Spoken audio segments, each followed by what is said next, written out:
하나님은 영이시니 예배하는 자가 영과 진리로 예배할지니라. 아멘.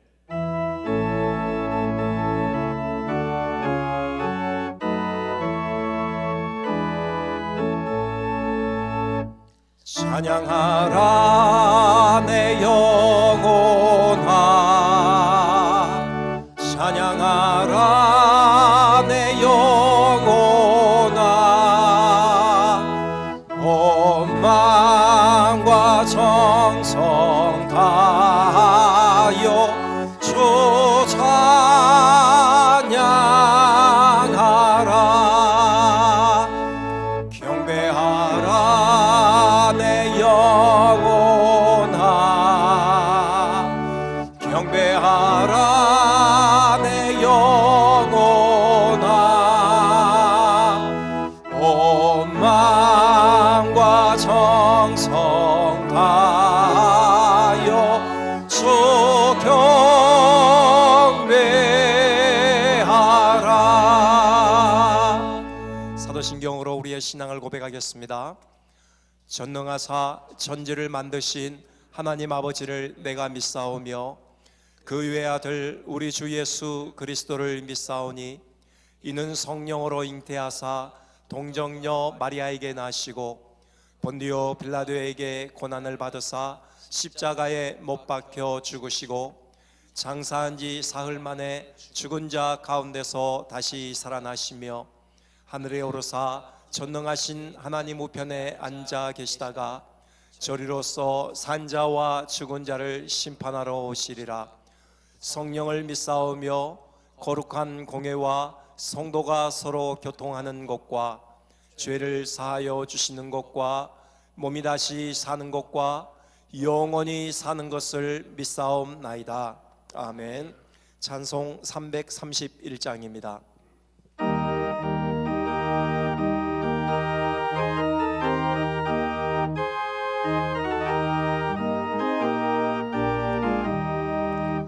영광을 받으신 만유의 주여, 우리가 명령을 따르리다. 베푸신 은혜를 감사히 알고 진실한 마음으로 섬기겠네. 구주의 은혜 주시는 대로 영원히 받들어 섬기겠네.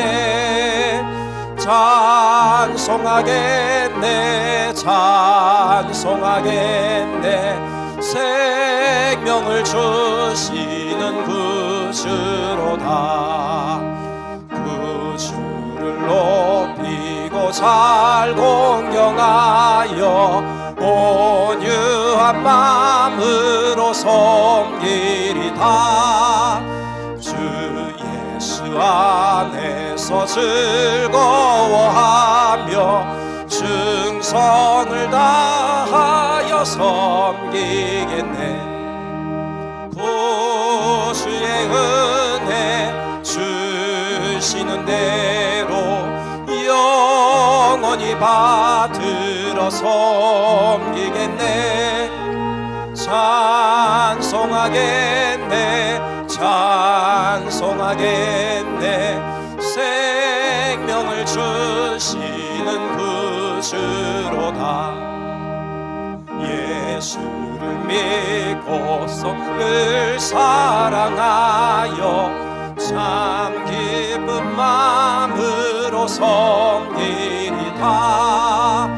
온 마음을 드리고 늘 순종하며 구주를 영원히 섬기겠네.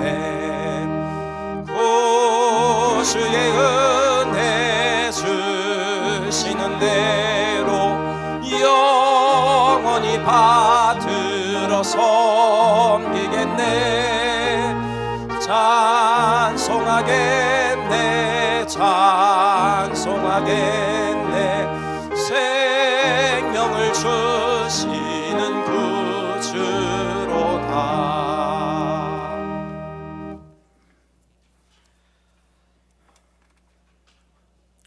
우리의 기도를 들으시는 하나님, 고통 속에 나의 등불이시며 나의 노래가 되시는 하나님을 찬양합니다. 코로나로 인해 한 곳에 모이지 못했지만 주께서 사랑하시는 믿음의 가족들이 온라인으로 함께 예배할 수 있게 하시니 감사합니다. 몸은 서로 떨어져 있지만 한 마음으로 드리는 우리의 예배를 받으시고 속히 코로나로부터 해방되어 한 곳에서 함께 예배하며 교제하며 봉사하는 기쁨을 다시 누리게 하옵소서. 이 일로 인해 지치지 않고 매일의 삶 속에서 더욱 하나님과 동행하며 믿음의 삶을 살게 하옵소서. 코로나를 이겨내기 위해서 온 나라가 힘을 쏟고 있습니다. 일선에서 수고하는 의료진과 공무원들에게 힘과 지혜를 주셔서 속히 이 어려움을 이겨내게 하옵소서. 이 일을 통해 하나님께서 이 땅의 백성들에게 주시는 말씀을 깨닫게 하옵시고 특별히 이 땅의 크리스찬들이 하나님 앞에 나와 회개하며 더욱 기도에 매진하게 하옵소서. 우리가 겸비하여 기도할 때 하늘의 하나님께서 들으시고 이 땅을 고쳐주실 줄 믿습니다. 이 일이 지나간 후에 통일의 시간도 더 앞당겨 주시고 대한민국이 더 힘있게 서서 하나님께서 맡겨주신 제사장 나라의 사명을 잘 감당할 수 있게 하옵소서. 주께서 세우신 아현 장로교회가 전도하며 가르치며 이웃을 위해 봉사하는 사명을 잘 감당할 수 있도록 은혜를 주옵소서. 믿음과 사랑의 공동체가 되고 기도하는 집이 되게 하여 주옵소서. 우리 교회의 뜰에서 자라는 주일학교의 어린 생명들을 기억하셔서 믿음의 일꾼들, 하나님 나라의 든든한 기둥들로 세워 주옵소서. 더 많은 어린이와 학생들과 청년들이 우리 교회를 통해 힘있는 기도경사로 서갈 수 있게 하옵소서. 육신의 연약함으로 인해 고통받고 있는 성도들의 아픔을 돌아보사 속히 건강을 회복하게 하옵소서. 교회를 위해 기도하며 믿음의 본을 보이시는 신앙의 선배이신 어르신들의 건강을 지켜 주옵소서. 사랑하는 청년들의 학업과 신앙, 취업과 결혼을 위해 기도하오니 하나님, 우리 청년들에게 복에 복을 더하여 주옵소서. 일과 학업 그리고 군 복무 등으로 인해 떨어져 있는 지체들에게 함께 하셔서 늘 좋은 소식이 오가게 하옵소서. 목사님을 통해 하나님께서 주시는 말씀을 들을 때 우리의 마음을 열어주시고 엠마오로 가는 제자들에게 주셨던 것과 같은 뜨거운 마음을 주옵소서. 그래서 말씀이 우리의 마음밭에서 100배의 결실을 맺게 하옵소서. 모든 말씀을 우리의 기도를 들으시는 예수님의 이름으로 간절히 기도드렸습니다. 아멘.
한번 기도하겠습니다.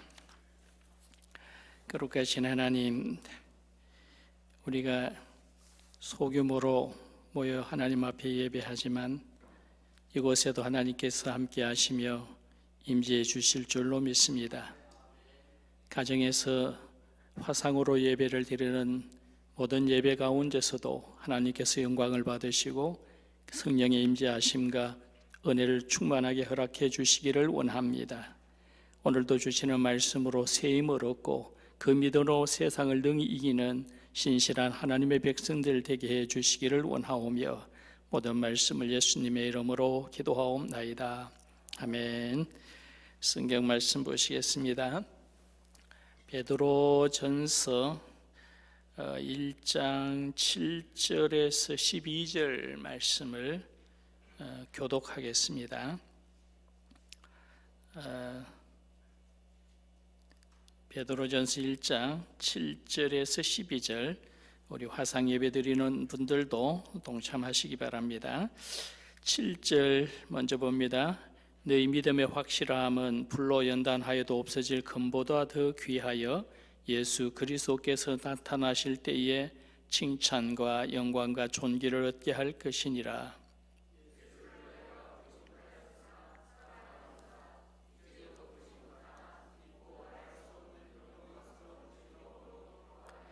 믿음의 결국 곧 영혼의 구원을 받음이라.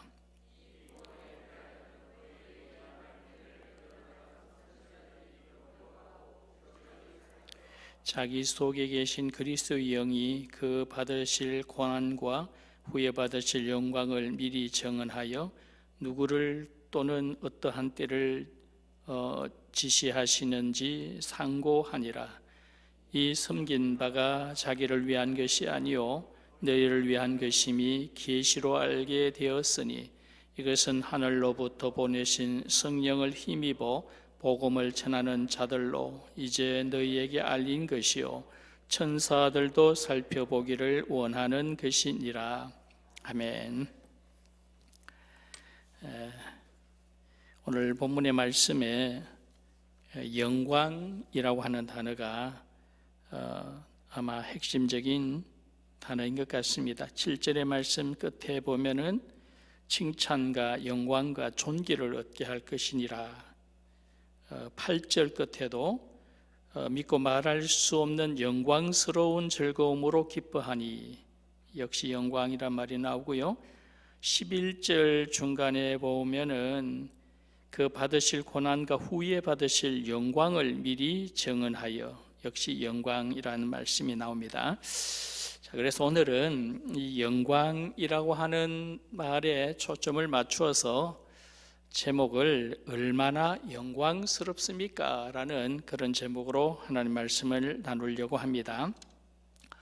요즘 세상 분위기로 봐서는 영광이라는 말이 참 안 어울리는 것 같죠?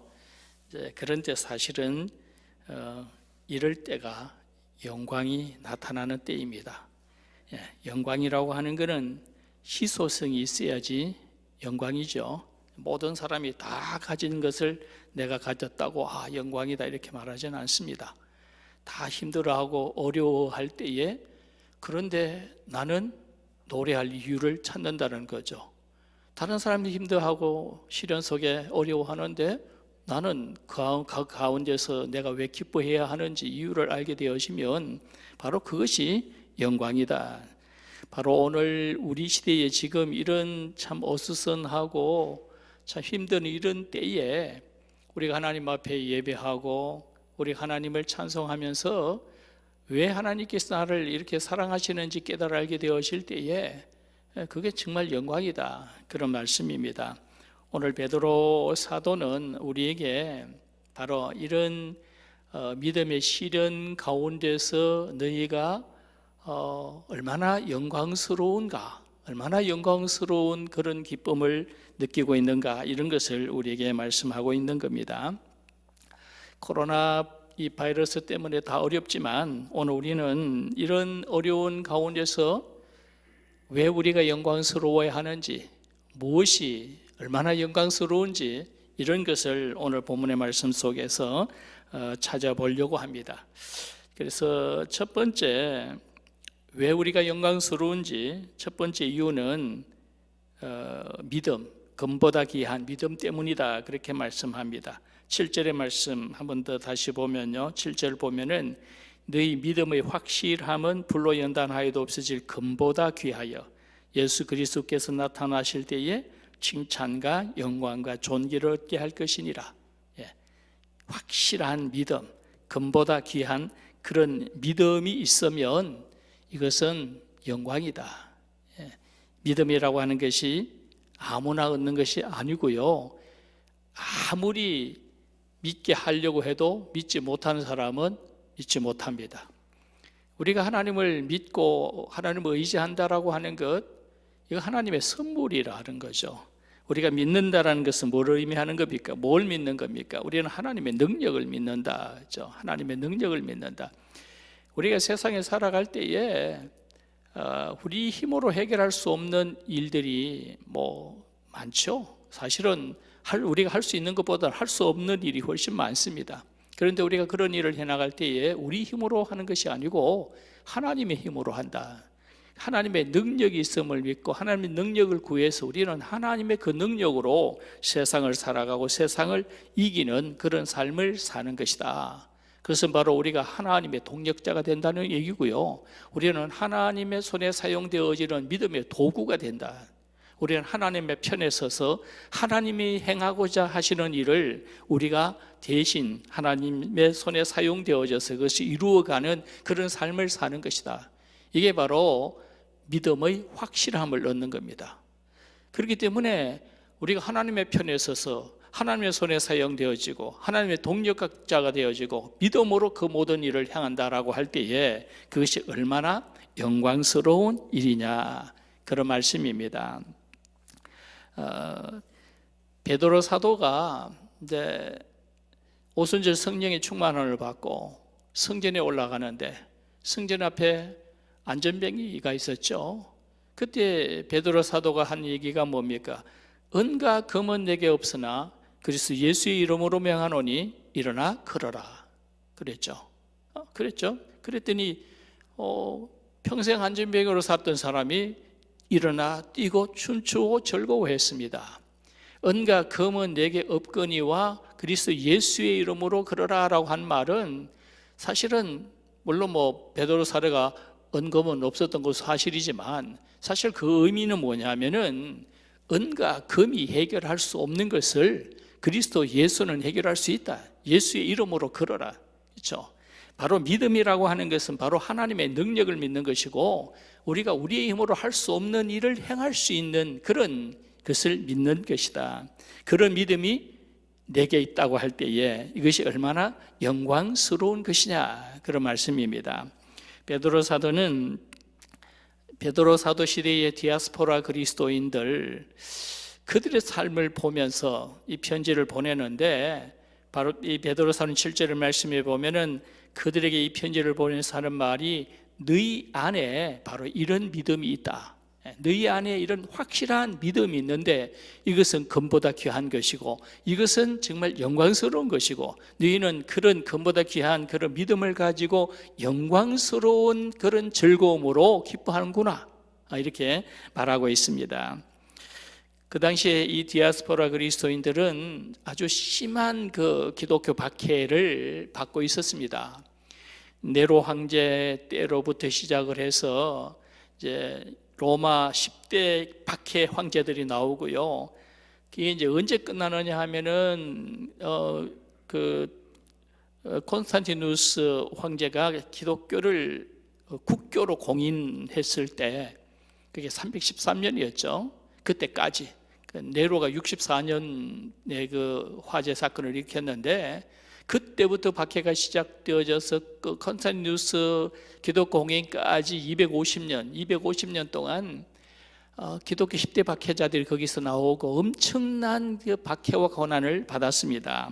그런데 역사가들이 조사해 본 것은 그런 박해 아래서 기독교인의 숫자가 8%가 됐다라는 그런 기록이 있습니다. 그런 박해를 받으면서 이분들은 믿음으로 그것을 이겨 나갔다라는 거죠. 그것이 바로 그들 속에 있는 이 믿음의 확실함이고 그보다 귀한 그런 믿음이다, 그런 말씀입니다. 그래서 베드로 사도는 너희 속에 있는 이 믿음을 볼 때에 이것이 얼마나 정말 그보다 귀한 것이냐, 이것이 얼마나 하나님 앞에 영광스러운 것이냐, 그 영광스러운 그런 즐거움으로 기뻐하는도다, 그렇게 말씀하고 있습니다. 물론 그 당시에 모든 사도들이 다 그렇게 살았습니다. 복음을 전하다가 끌려가서 매를 맞고 감옥에 갇히고 또 금지를 당하고, 그러면서도 나오면서 그들은 즐거워하고 기뻐하고 그리스도로 말미암아 복음을 위하여 또 이런 고난을 당하는 것, 이것이 영광이다. 이제는 우리가 하나님의 편에 서 있고 그리스도의 용사가 되어져 있고 우리는 복음을 위하는 하나님의 영광을 위해 살아가는 삶이 되어졌기 때문에 이것이 얼마나 영광스러우냐. 그분들은 고난을 오히려 영광으로 생각하는 그런 삶에 살았다라는 그런 말씀입니다. 오늘 우리에게 이런 믿음이 있기를 원합니다. 이런 믿음의 확실함이 있을 때에 아무에게나 있는 것이 아니고 우리에게만 주시는 하나님의 은혜인 줄로 알고 하나님 앞에 감사하고 이것을 주므로 영광으로 생각하는 그런 믿음의 사람들이 되어지기를 원합니다.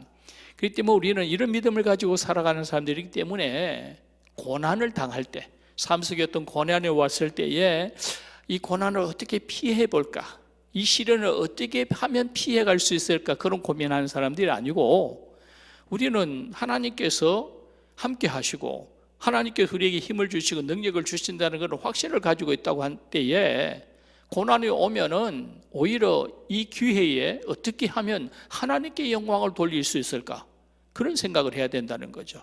어떻게 하면 피해 볼 수 있을까가 아니고 어떻게 하면 이 기회에 하나님의 능력을 세상에 나타내 보여줄 수 있을까, 그것을 하나님께 영광 돌리는 그런 기회로 삼고 또 자신에게 영광이 되는 그런 믿음의 삶을 사는 그런 그리스도인들이 되어져야 된다라는 말씀입니다. 어떤 성도님이 암 수술을 받았는데 의사가 수술을 하면서도 성공할 확률이, 완치되어질 확률이 한 10%에서 20% 정도밖에 되질 않는다. 그렇지만은 한번 해보자. 그래서 이제 수술을 했는데 수술하고 퇴원할 때에 의사가 그러더랍니다. 나머지는 하나님께 맡기는 수밖에 없습니다. 나는 그저 내 할 일은 다 했습니다. 그러더라는 거죠. 그리고 이제 한참 지난 뒤에, 한 달쯤 지난 뒤에 와서 다시 한번 검사해보자라고 했는데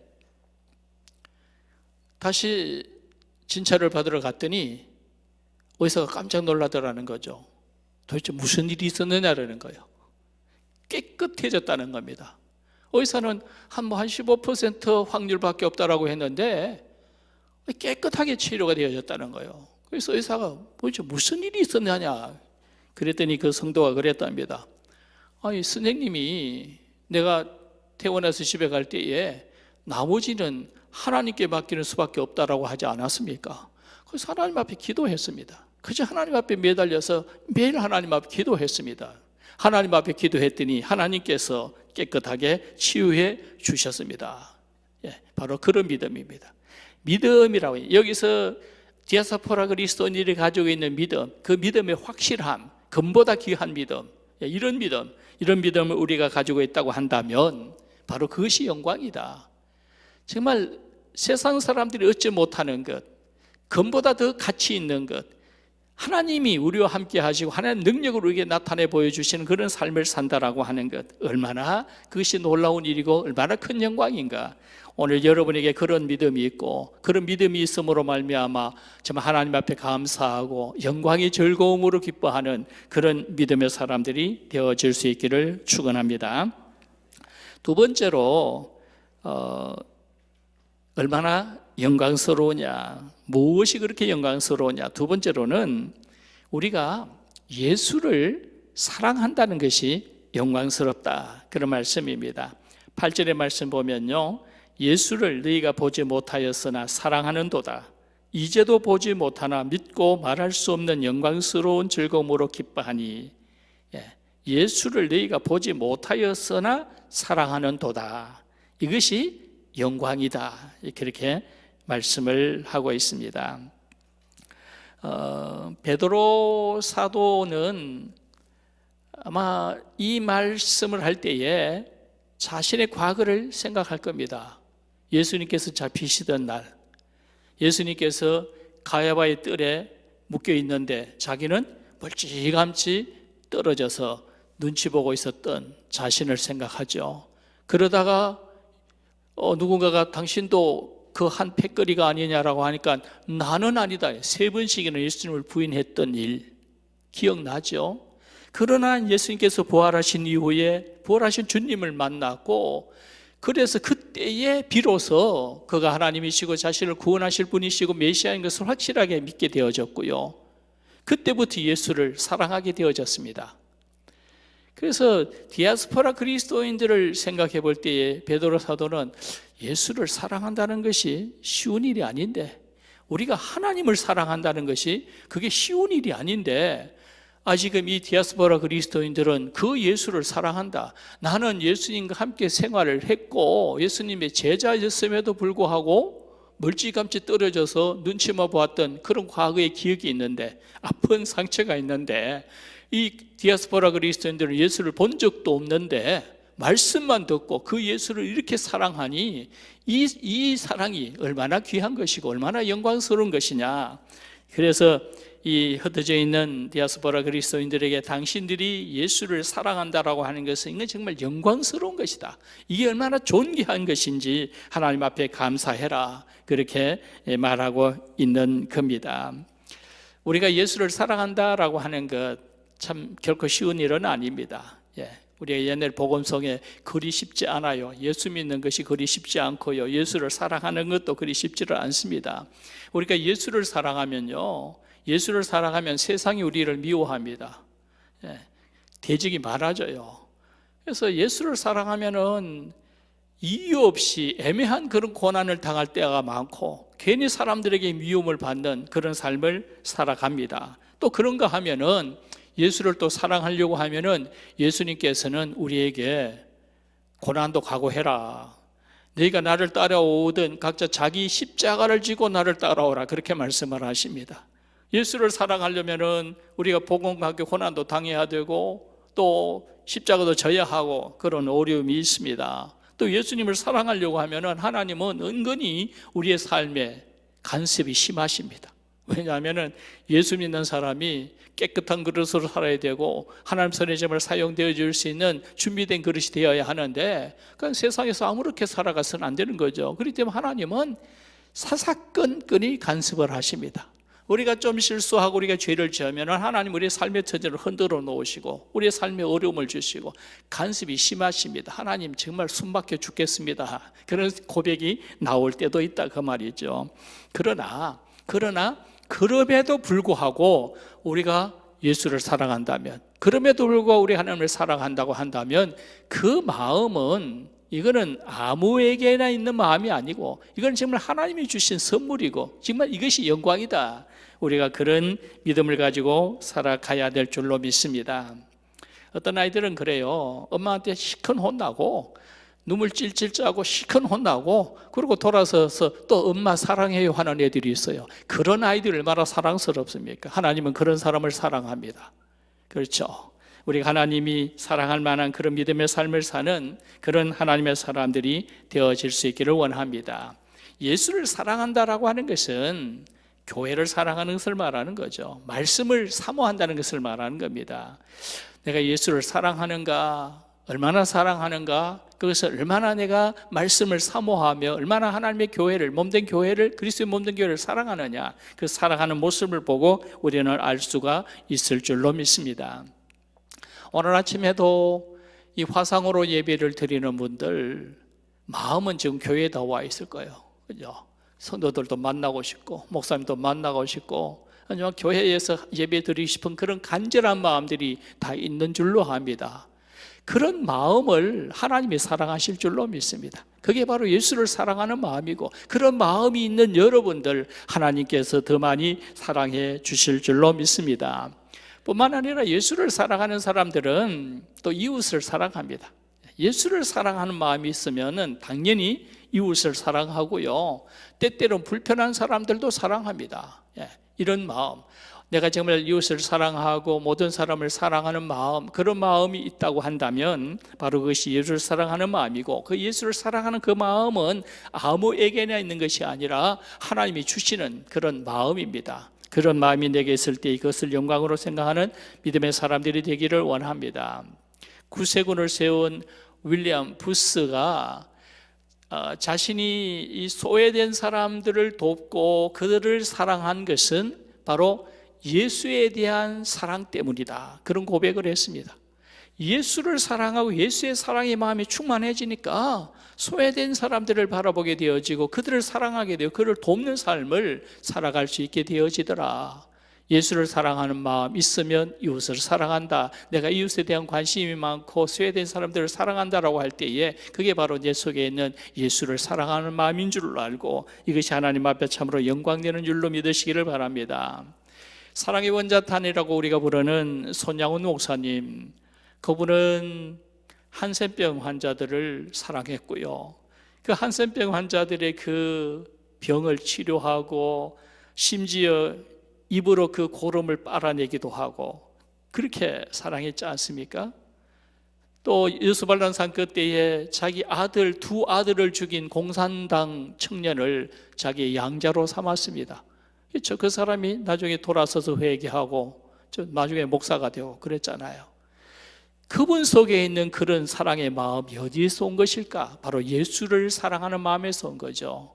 예수를 사랑하면 우리는 이웃을 사랑하고 또 모든 주변의 사람들을 사랑하게 되어지는 줄로 믿습니다. 그런 사랑, 바로 그런 마음, 예수를 사랑하는 마음, 정말 그리스도 몸된 교회를 사랑하는 마음, 다른 이웃을 사랑하는 마음, 이 마음이 내게 있으면 이것은 하나님이 주신 특별한 선물입니다. 하나님의 은혜입니다. 이것이 바로 영광입니다. 우리가 예수를 사랑할 때에 신명기 30장의 말씀에 보면은 너희가 하나님을 사랑하고 그 계명을 지키는 자에게 하나님께서 복을 주시느니라 그랬잖아요.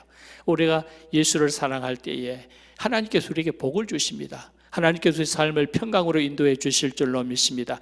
그 마음이 있으면, 주님을 사랑하는 그 마음이 내 속에 있으면 이것이 얼마나 귀하고 얼마나 하나님께 영광되어지고 또 내 삶의 영광이 되어지느냐, 영광의 즐거움으로 기뻐하며 찬양하는 그런 하나님의 백성들 되어질 수 있기를 축원합니다. 다음에 마지막 세 번째로 무엇이 영광스러운 것이냐, 세 번째로는 구원의 비밀을 알게 된 것이 영광이다, 그렇게 말씀하고 있습니다. 10절 말씀의 앞에 말씀 보면은 이 구원에 대하여는 그런 말씀이 있고요. 이 말씀이 이제 12절까지 쭉 이어지는데 12절 중간에 두째 줄에 보면은 계시로 알게 되었으니 그런 말씀이 나옵니다. 이 구원에 대하여는 계시로 알게 되었다. 바로 구원의 비밀을 우리가 알게 되었다라고 하는 것, 이것이 우리에게는 영광이다, 그렇게 말씀하고 있습니다. 이 구원의 비밀, 바로 그리스도로 말미암아 우리가 대속함을 받고 그리스도로 말미암아 구원을 얻게 되어지고 하나님 백성이 되어진다, 이 구원의 비밀인데요, 아주 단순하고 간단한 것 같지만 이것을 이해하는 데는 많은 세월이 있었습니다. 이해하지 못했던 분들이 참 많았다는 얘기죠. 이 비밀을 몰랐던 분들이. 그 말씀에 10절 말씀 너희에게 임할 은혜를 예언하던 선지자들이 연구하고 부지런히 살핀 것이다, 그런 말씀이 나오죠. 선지자들이 예언하고 그리고 이게 무슨 내용인가 연구하고 살펴보았다, 그런 얘기입니다.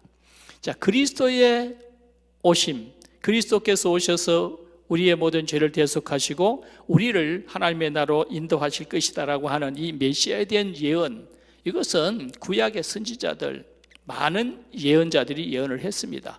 다윗도 그 예언을 했고요. 다윗도 시편에서 그리스도께서 이 땅에 오셔서 고난 당하실 것, 다윗도 그 시편에 그것을 기록해 놓았어요. 뭐 이사야 선지자, 예레미야 선지자, 요엘 선지자, 미가 선지자 다 그리스도가 오실 것을 다 예언을 했습니다. 예언을 했는데 그분들은 이 다윗의 줄기에서 한 아이가 태어나고 뭐 이렇게 뭐 그분들이 뭐 베들레헴에서 탄생하고 다 예언을 했는데 실제로 그 내용이 정확하게 무슨 뜻인지는 잘 몰랐다는 거죠. 설마 하나님이 독생자 그리스도를 제2이신 하나님을 이 땅에 보내주셔서 그분을 십자가에 돌아가시고 그분이 우리의 죄를 대속하고 설마 그분이 다시 부활해서 우리를 하나님의 백성으로 또 연합되게 하신다, 그렇게 정확하게 그들은 알 수가 없었습니다. 하나님께서 때가 되면 언젠가 이 땅에 메시아를 보내주실 것이다, 그런 정도라면 이해를 했지 정확하게는 몰랐다는 거죠. 그렇기 때문에 그분들은 이게 무슨 내용일까, 누구를 얘기하는 것일까 연구를 하고 연구를 했었다는 거죠. 그러나 정확하게 알지는 못했을 겁니다. 또 제일 마지막 12절 끝에 보면은 너에게 알린 것이여 천사들도 살펴보기를 원하는 것이니라. 심지어 천사들도, 물론 그 당시에 천사들도 확실한 것이 무엇을 의미하는 것인가, 도대체 누구를 의미하는 것이고 누구를 보낸다는 얘기고 어떻게 구원을 시킨다는 얘기인가, 때가 되면 하나님께서 메시아를 보내신다고 말씀했지만 누구를 어떻게 한다는 것은 잘 몰랐고 천사들도 그것을 확실하게 알고 싶어서 살펴보고 원했던 그런 것이다, 이렇게 말씀을 하고 있습니다. 자, 그런데 이 메시아에 대한 예언이 언제 확실하게 밝혀지는 겁니까? 언제? 바로 그리스도께서 때가 되매 우리 앞에 친히 나타나셨을 때에 알게 되어졌다는 거죠. 그래서 그리스도께서 이 땅에 오셔서 내가 곧 길이요 진리요 생명이다, 그렇게 말씀을 했고요. 선지자들이 예언한 것이 바로 이루어졌다, 내게 이루어진 것이다, 그렇게 말씀을 해 주셨습니다. 이것이 바로 신약의 성도들이 누리는 축복입니다. 구약의 선지자들, 예언자들 많은 분들이 메시아에 대한 예언을 하기는 하지만, 성령의 감동으로 하기는 하지만 무슨 내용일까 그것을 살펴보고 연구하고 알아보려고 애를 썼던 것들인데 잘 몰랐습니다. 그러나 신약의 성도들에게는 그리스도께서 그분이 직접 오셔서 내가 곧 길이요 진리다, 내가 바로 구원의 길이다라고 말씀을 해 주셨다라는 거죠. 물론 이것도 들은 사람이 다 믿은 것은 아닙니다. 다 깨달아 하는 것은 아니죠. 사실은 예수님은 유대인들, 이스라엘 백성들, 유대인들이 제일 빨리 좀 알아주기를 원하셨을 거예요. 그런데 그분들이 오히려 거부했습니다. 그분들은 믿지 않았습니다. 이것을 믿은 사람들은 결국은 성령의 도움을 받은 사람들이 믿게 되어진 것이다, 그렇게 말씀을 하고 있죠. 12절 중간에 보면은 계시로 알게 되었으니 이것은 하늘로부터 보내신 성령을 힘입어 복음을 너에게 전하는 자들로 이제 너에게 알린 것이요, 성령을 힘입어 알려진 것이다 라고 했습니다.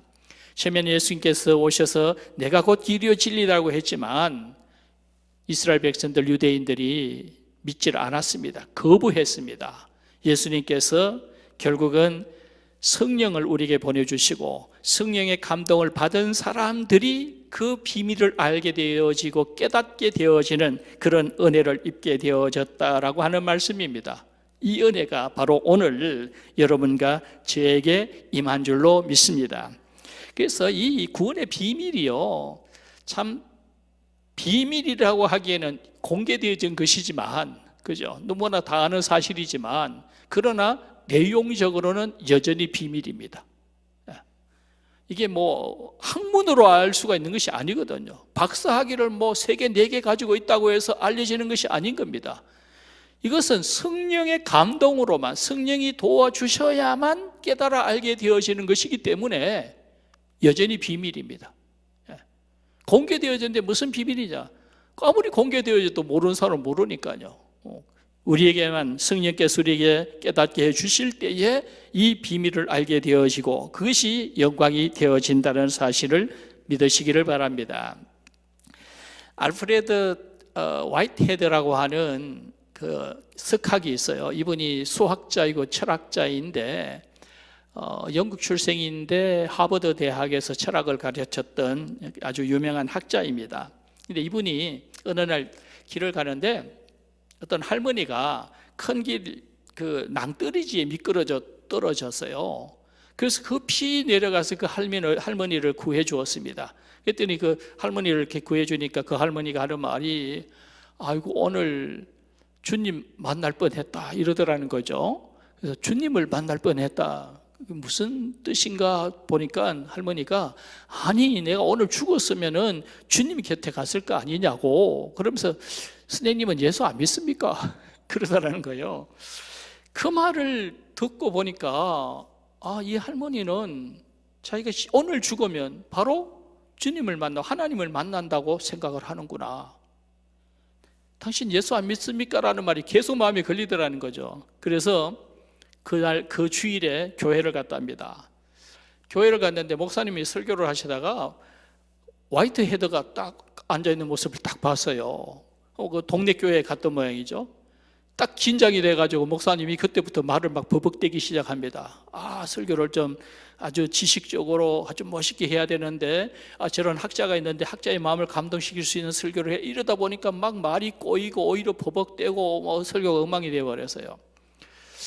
그리고 예배는 끝났고 인사도 했는데 다음 주에 또 오겠다고 그러더라는 거죠. 그래서 목사님이 그 다음 주에는 설교를 아주 준비를 많이 했습니다. 정말 학적으로 지식적으로 그냥 설교 준비를 굉장히 많이 했어요. 그리고 설교 제목도 수리에 관한 하나님의 영광 이렇게 제목도 막 그럴듯하게 정했습니다. 그리고 이제 보니까 정말 화이트 헤드가 왔어요. 설교를 아주 그냥 막 철학적으로 지식적으로 교육학적으로 막 설교를 잘 했습니다.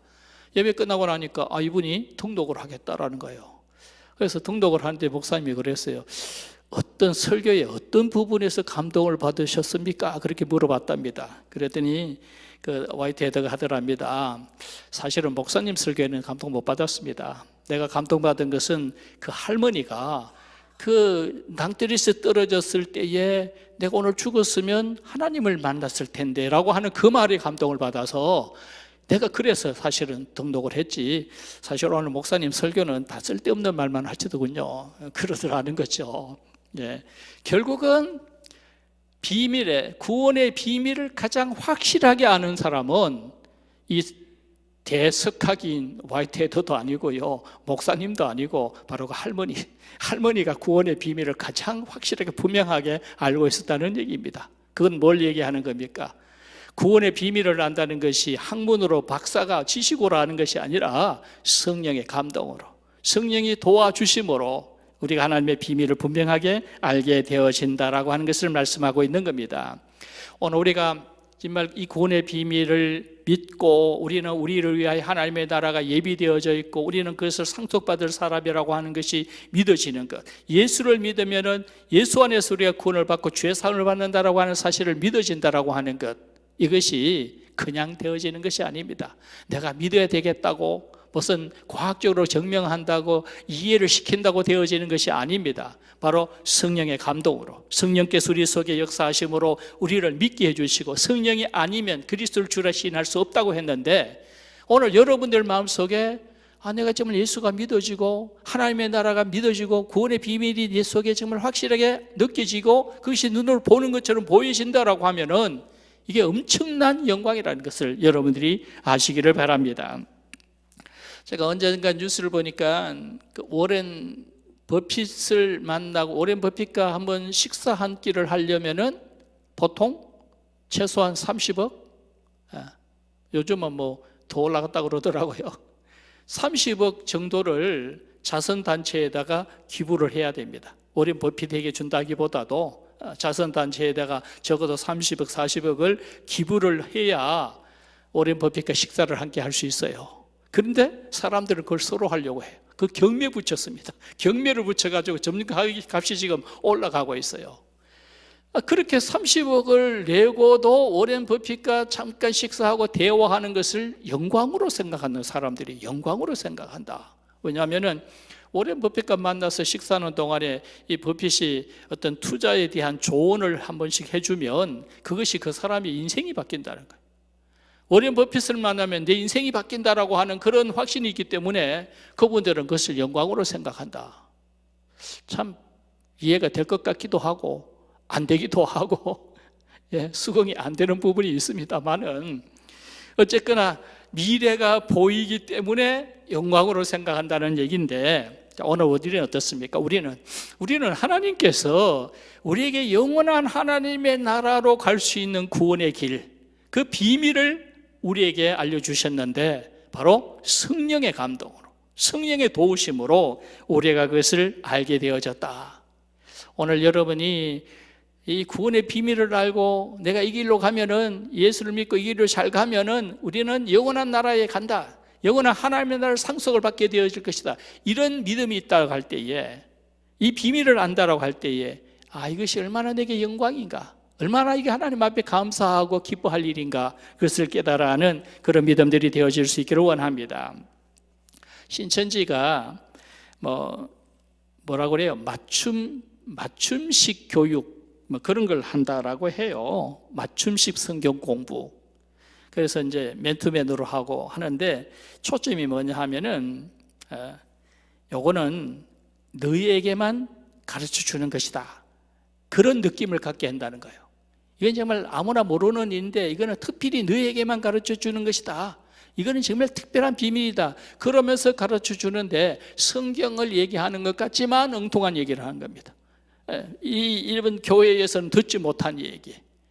그래서 이거는 이 기성의 교회 목사들도 모르는 사실이고, 이건 정말 특별한 것인데 너만 알게 하는 것이다라고 할 때에 사람들이 빠져든다는 거예요. 이게 정말 귀한 것이구나, 그래서 그런 식으로 맞춤식 성경 공부를 한다라고 하는 얘기를 들었습니다. 참 그 얘기를 들으면 참 우리가 자꾸 우리들 자신들이 돌아보게 되어집니다. 우리가 얼마나 영광스럽게 생각하지 않고 살았으면은 그 사람들이 엉뚱한 것 가르치고 그것을 영광으로 생각하고 이건 나만 아는 비밀이구나 하고 기뻐하고 그냥 빠져들게 그렇게 만들어 놓았을까? 우리가 정말 이 구원의 비밀을 아는 것, 이걸 영광으로 생각하고 이게 영광스러운 기쁨, 즐거움으로 춤추고 노래하면서 이게 감격하고 살아간다고 한다면 우리 젊은 아이들이 왜 그 엉뚱한 소리 듣고 신천지로 빠져들어갈 수 있을까? 우리가 정말 영광을 영광으로 아는 그런 믿음의 삶이 되어져야 될 줄로 믿습니다. 구원의 비밀, 이 구원의 비밀 아무나 아는 것도 아니고 들어서 아는 것도 아니고 성령이 우리 속에 역사하실 때에 알려질 수 있는 것이고, 오늘 그것이 내 속에 있을 때에 내가 정말 구원의 비밀을 알고 하나님의 나라 가는 길을 마치 눈으로 보는 것처럼 이렇게 바라보는 그런 믿음의 삶을 살아갈 수 있다고 한다면 오늘 여러분들은 정말 복받은 사람이고요, 정말 이것이 하나님의 은혜이고 이것이 큰 영광인 줄로 믿으시기를 바랍니다. 오늘 이런 구원의 비밀을 가지고 하나님 앞에 정말 기뻐하며 감사하며 또 모든 사람 앞에 우리가 내 자신이 정말 영광을 얻은 사람인 것을 보여주며 살아가는 그런 믿음들이 되어질 수 있기를 원합니다. 베드로 사도 시대에 시련 중에 있던 이 디아스포라 그리스도인들, 이들에게 베드로 사도는 편지를 보내는 거죠. 편지를 보내면서 고난 중에 있지만, 온갖 박해와 시련 속에 있지만 너희 속에 있는 그 믿음의 확실함, 그것이 영광인 줄 알아라. 너희들이 보지 못한 예수를 그렇게 사랑한다라고 하는 것, 이것이 영광인 줄로 알아라. 구원의 비밀을 하나님의 계시로 성령의 도움으로 알게 되어졌다는 것이 큰 영광인 줄 알아라. 이렇게 했을 때에 그 디아스포라 그리스도인들은 어떻게 했을까요? 그들은 어떻게 반응했을까요? 바로 아멘, 아멘 하고 그들은 외쳤을 것이라고 하는 그런 말씀입니다. 오늘 사도가 오늘 여러분에게, 우리에게 물어보신다면 너희가 얼마나 영광스러우냐, 우리가 가진 믿음과 주님을 사랑하는 마음과 또 이 구원의 비밀을 알게 되어진 이것이 얼마나 영광스러운가, 사도가 오늘 우리에게 물어본다고 한다면 여러분 어떻게 대답하시겠습니까? 여러분 마음으로 하나님께 영광의 박수를 치시기를 바랍니다. 우리가 얼마나 영광스러운 사람이에요.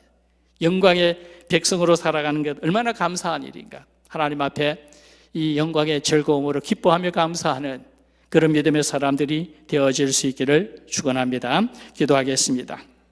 거룩하신 하나님 아버지, 하나님께서 우리에게 선물로 주신 이런 믿음의 확실함과 마치 보지 못한 하나님을 보는 것처럼 사랑하고 예수를 사랑하는 마음이 우리 속에 있는 것과 또 예수의 영으로 우리가 이 구원의 비밀을 알게 되어진 것이 정말 우리에게는 하나님의 선물이요 은혜요 영광임을 알고 하나님 앞에 감사하며 기뻐하는 삶을 살아가는 하나님 백성들 되어지게 해주시옵기를 원하옵고 모든 말씀을 예수님의 이름으로 기도하옵나이다.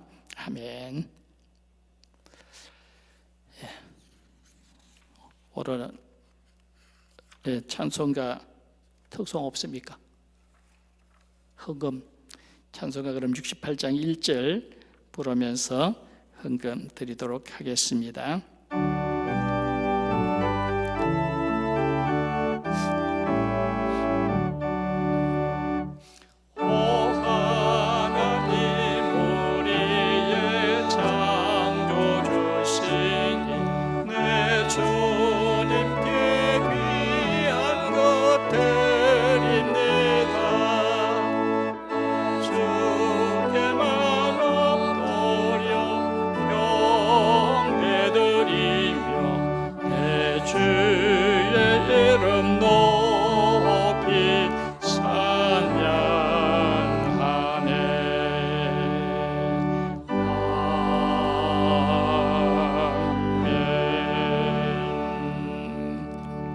성도들의 가정을 지켜주심을 감사합니다. 예와 다름없이 이 어려움 중에서도 우리 민족을 지켜주실 것을 믿고 감사드립니다.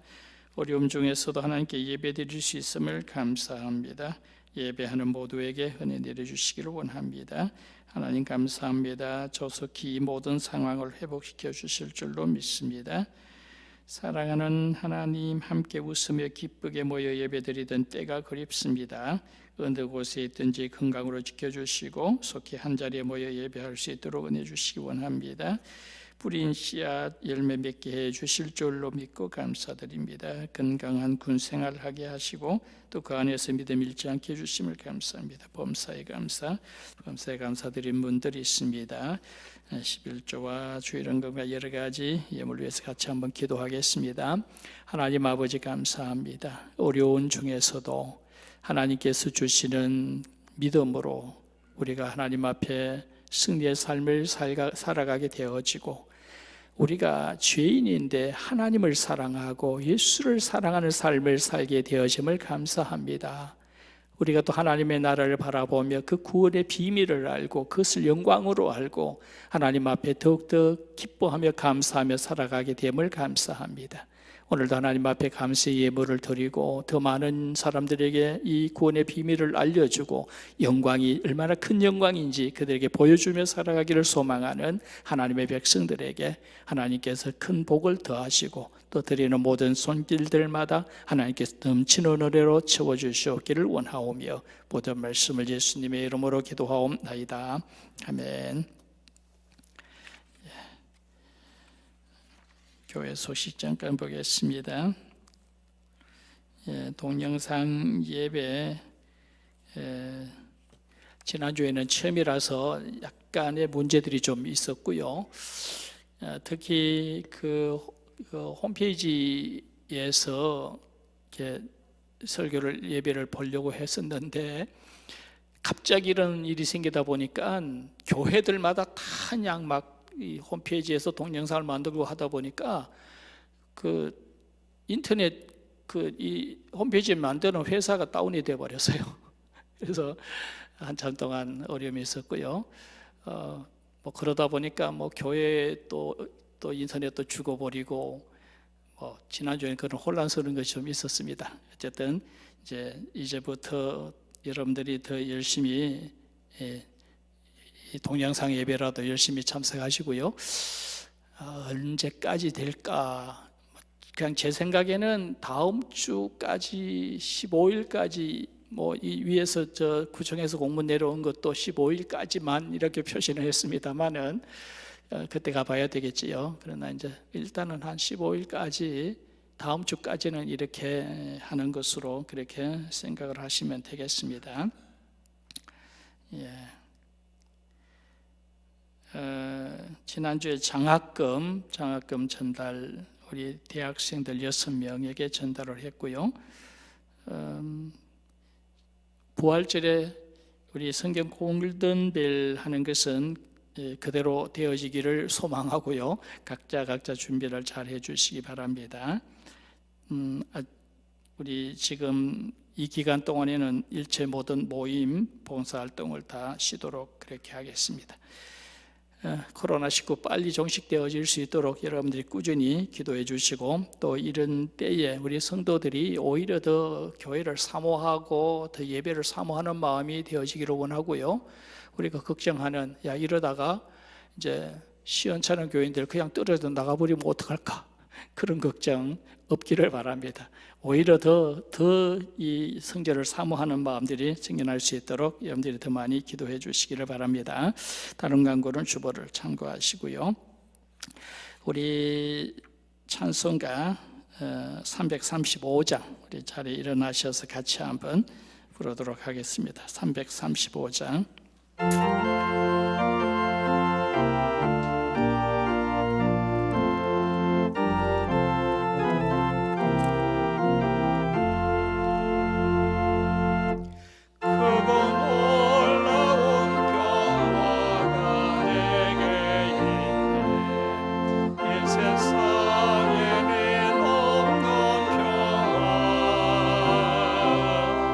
나의 영혼과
찬양 드립니다.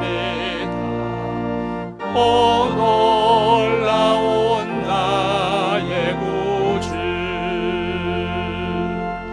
오 놀라운 주, 오 놀라운 주, 저 천군과 천사를 경배하네. 나 엎드려서 주 경배하리. 오 놀라운 구주 예수.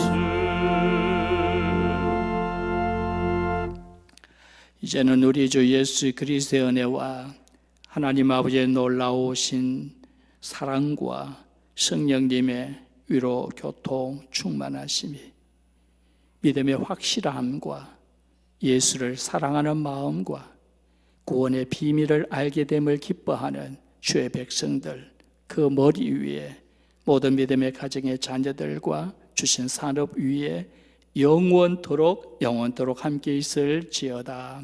아멘.